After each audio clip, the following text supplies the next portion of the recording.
उन गरीबों के प्रति अपनी सरकार की संवेदनाएं अगर सरकार ना हो तो शायद ये गरीब बच भी ना पाए।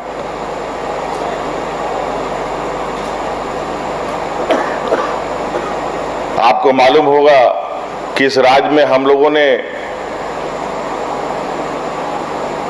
जो बुजुर्गों के लिए, विधवा महिलाओं के लिए, विकलांगों के लिए जो सर्वजन पेंशन लागू किया है, क्यों लागू किया?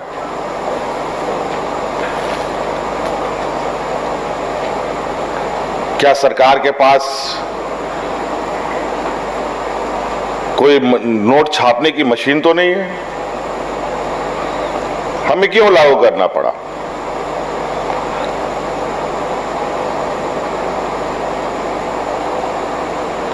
वो इसलिए लागू करना पड़ा क्योंकि हम लोग ग्रामीण क्षेत्रों में भ्रमण करते हैं, आम जनों से मिलते हैं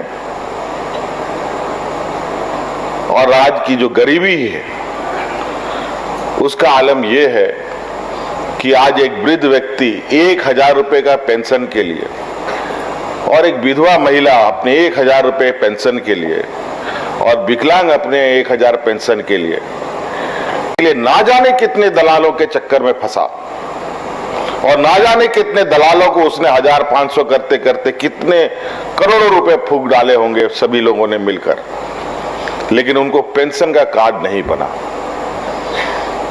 लेकिन ब्लॉक कर्मचारी और दलालों के चक्कर काटते काटते उनकी उम्र खत्म हो गई। 60 साल की उम्र से वो इस जुगत में लगा रहा कि मेरा कार्ड बन जाएगा, लेकिन उसकी उम्र 80 के पार हो गई, लेकिन उसका कार्ड नहीं बना। और इतने समय में कितने बार उसको लोगों ने ठगा होगा, इसका आप अंदाजा नहीं लगा सकते। इसीलिए हम लोगों ने सर्वजन का ये निर्णय इसलिए लिया कि अब इस राज्य में जो बुजुर्ग और मजबूर गरीब का कोई शोषण ना करे, कोई विधवा महिला का शोषण ना हो, कोई विकलांग का शोषण ना हो, तो हम लोगों ने पूरा पेंशन ही सर्वजन कर दिया।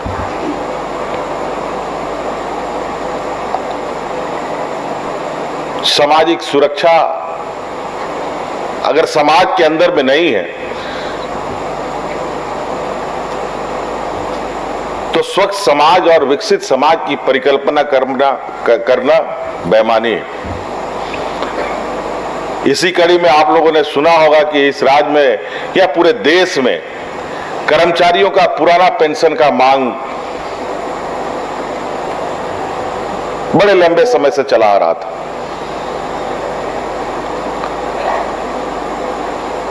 कल परसों हम लोगों ने दिल्ली में एक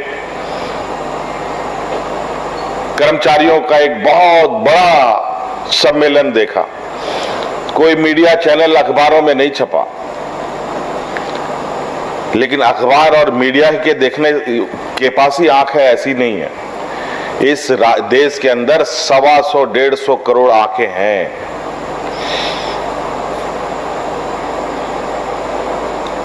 जिनके माध्यम से उन कर्मचारियों की आवाज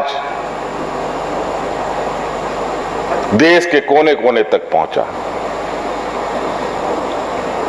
कि पुरानी पेंशन लागू की जाए। और हम लोगों ने तो सरकार बनने के बाद मुझे लगता है देश में पहला ये राज्य है जहां अपने कर्मचारियों को पुराना पेंशन लागू करने का कानून और नियम भी बनाया।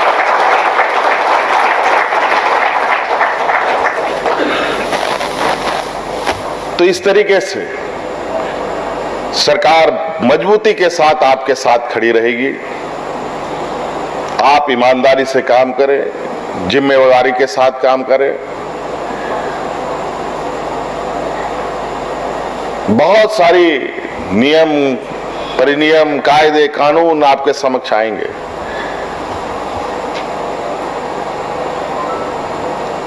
लेकिन काम कैसे होना है, जनहित में हो तो उसमें किसी भी तरीके का कोई हिचकिचाहट ना हो, ये मैं आप लोगों से आशा करता हूं। नहीं तो बहुत अच्छी बुरी खबरें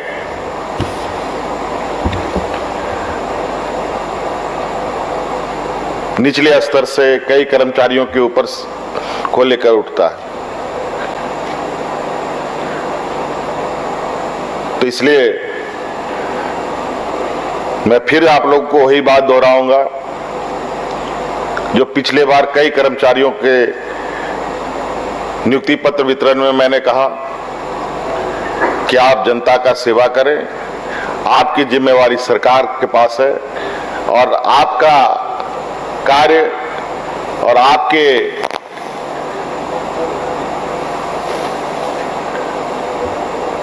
कौशल कार्य के लिए भी सरकार निश्चित रूप से आपको सम्मानित करने का काम करेगी।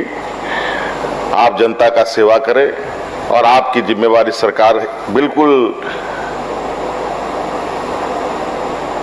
मुस्तैदी के साथ करेगी। और आप लोग देख रहे होंगे कि कर्मचारियों का भी प्रमोशन को लेकर निरंतर सरकार तेजी से काम कर रही है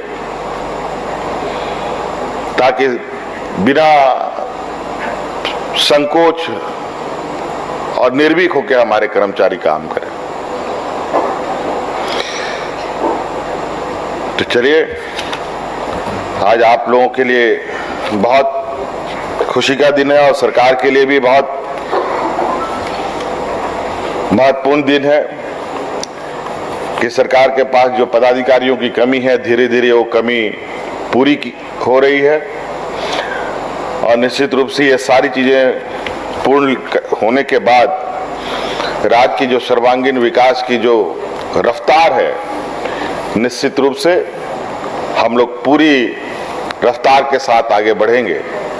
अभी कुछ ही चीजों में हम लोग आगे हैं, लेकिन इस राज्य में पोटेंशियल की कमी नहीं है, दक्षता की कमी नहीं है, हुनर की कमी नहीं है। बस थोड़ा सा एक प्रयास की आवश्यकता है। निश्चित रूप से इस राज्य को देश के अग्रणी राज्यों में भी खड़ा किया जा सकता है। इसी आशा उम्मीद के साथ आप सब लोगों को मेरी ओर से पुनः बहुत बहुत शुभकामनाएं। धन्यवाद। बहुत बहुत धन्यवाद करती हूँ माननीय मुख्यमंत्री महोदय का आपके ऊर्जावान विचारों के लिए। यकीनन आपके कुशल नेतृत्व में इसी तरह से नियुक्ति पत्र वितरण का उत्सव लगातार होता रहेगा और लगातार IIT जी नीट एस्पिरेंट्स के सपने को पंख देने आ गया है कंप्लीट सॉल्यूशन इंस्टीट्यूट। यहाँ है smart classroom, 1-to-1 doubt clearing session, ask the expert, video solution और भी बहुत कुछ। मतलब हम करेंगे आपको गाइड, बनेंगे आपके